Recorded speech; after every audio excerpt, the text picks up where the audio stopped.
Boas-vindas a mais um resumo explicativo. Hoje, a nossa missão é super direta e focada. Nós vamos rastrear, passo a passo, a jornada de uma única molécula de carboidrato à medida que ela sofre degradação para produzir a tão preciosa energia celular. Trata-se de entender exatamente, como se fosse um mapa, de que forma a célula extrai e armazena toda essa energia vital. Para começar a ter uma ideia da magnitude de tudo isso, pensa nesse número gigante.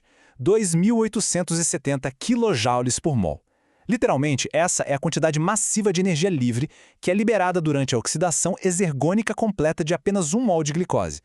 A grande tarefa da célula, o verdadeiro desafio de sobrevivência dela, não é só quebrar essa molécula, mas capturar o máximo possível dessa tremenda energia para se manter viva.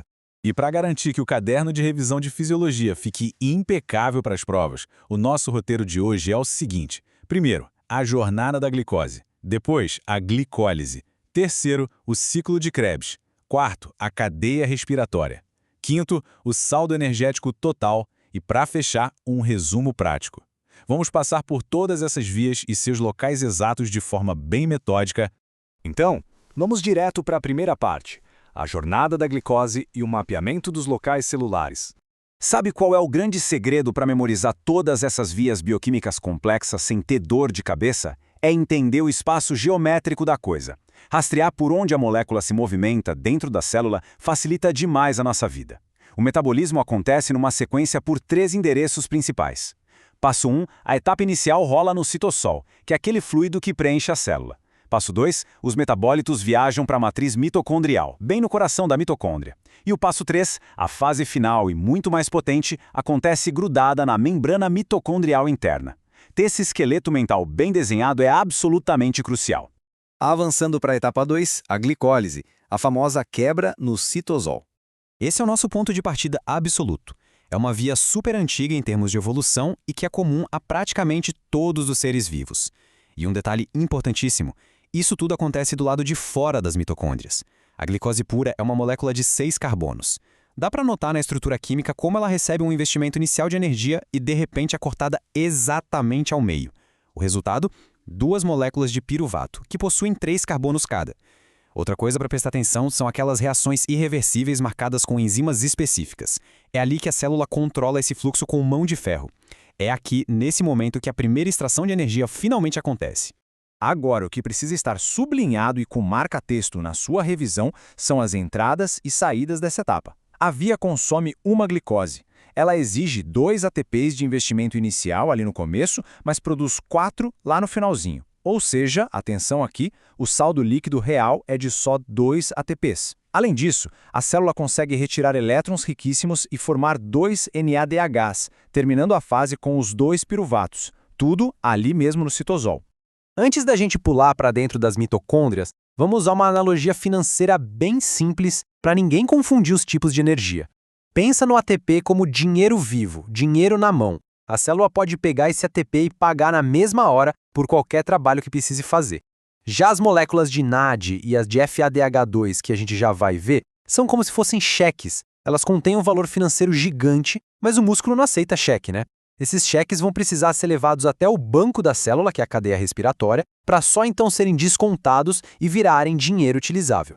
O que nos leva à parte 3, o ciclo de Krebs, lá na matriz mitocondrial. Nesse momento, o piruvato atravessa a parede mitocondrial, se converte rapidinho em acetil-CoA e a degradação oxidativa mais pesada toma conta da cena. E faz todo sentido chamar de ciclo, concorda? A molécula de acetil-CoA entra, se junta com o oxalacetato que já estava ali esperando e a roda começa a girar. Ao passar por essa roda gigante de reações, os carbonos daquela glicose original são oxidados, inteiramente expelidos na forma de CO2. Mas o principal aqui, o grande tesouro, não é o carbono saindo, e sim os valiosíssimos pares de elétrons sendo extraídos e entregues para as coenzimas a cada volta. Trazendo de volta para nossa contabilidade clara de revisão e pensando em uma molécula de glicose inteira, o que significa dar 2 voltas completas nesse ciclo, o resultado bruto é o seguinte: saem 4 CO2 e temos um rendimento direto bem humilde de só 2 ATPs. Mas olha só o tamanho do malote de cheques acumulados. 6 moléculas de NADH e 2 de FADH2. E todo esse tesouro acumulado fica guardadinho ali na matriz mitocondrial. Entramos então na 4ª etapa, a cadeia respiratória, ou fosforilação oxidativa. Lembra daquele monte de cheques que a gente acumulou? Pois é, chegou a hora de ir para o banco.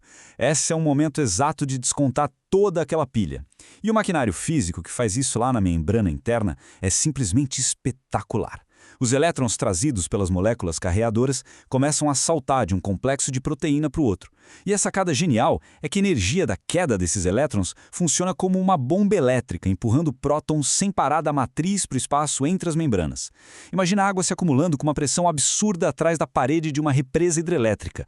É exatamente esse gradiente de poder que está sendo criado. Fechando a transação desse verdadeiro banco celular, entram 10 moléculas de NADH totais e 2 de FADH2. E aí entra um personagem vital, o oxigênio que respiramos. Ele é o trator que puxa todos esses elétrons para o final da fila, o que resulta na formação de água. Mas a mágica colossal acontece quando toda aquela represa de prótons jorra de volta através de uma enzima chamada ATP sintase. Ela gira literalmente como se fosse uma turbina de usina e produz em média nada menos que 34 ATPs diretos em dinheiro vivo. E toda essa usina de força opera a partir da membrana mitocondrial interna. Parte 5. O saldo energético total. Vamos descobrir o tamanho dessa riqueza acumulada. Depois de um esforço celular tão grande, a contabilidade precisa ser fechada para a gente ver a eficiência bruta dessa queima aeróbia de uma molécula de açúcar. Para ter os números exatos na manga na hora da prova, a tabela de rendimento supremo funciona assim. O dinheiro vivo da fosforilação direta ao nível do substrato soma 4 humildes ATPs. Mas não tem como ignorar o poder multiplicador das coenzimas descontadas via fosforilação oxidativa, que rendem incríveis 34 ATPs. Somando a via completinha com o oxigênio farto, a célula colhe a fantástica recompensa de exatos 38 ATPs por glicose. É ou não é um retorno impressionante para um sistema bioquímico? E agora a gente chega na sexta e última etapa do nosso roteiro, o resumo prático de revisão para consolidar tudo de vez. A ideia aqui é condensar fortemente toda essa engenharia complexa para que a cronologia não fuja mais da cabeça. A jornada ocorre em 3 atos bem rápidos. Fase 1, citosólica. A glicose vira piruvato num processo com baixo ganho de energia, a glicólise.